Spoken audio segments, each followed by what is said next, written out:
Setiap generasi ada cabarannya, tapi bila cabaran berubah, adakah cara mak ayah membimbing juga berubah? Cuba kita fikir sekejap. Dulu cabaran hidup mungkin tentang cari rezeki, tentang tahan susah, tentang jaga maruah keluarga. Tapi sekarang, anak-anak hadap cabaran dunia AI, media sosial, ideologi pelik, cara fikir yang serba laju. Kadang generasi lama tak dapat nak bimbing dengan tepat bukan sebab tak sayang, tapi sebab tak pernah lalui dunia yang sama. Ramai ibu bapa dan orang dewasa terperangkap dalam kitaran hidup yang sama. Bangun, kerja, balik, makan, tidur.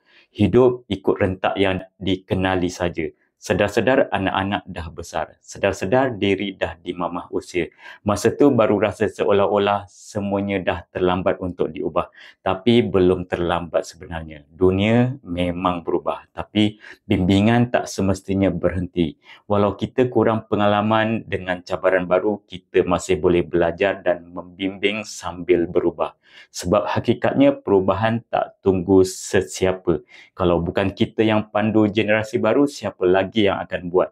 Jangan berhenti belajar dan sedarlah cabaran anak-anak sekarang tak sama dengan cabaran yang mak ayah pernah hadapi zaman kanak-kanak dan remaja dulu. Jangan buat-buat tahu tanpa selami cabaran terkini.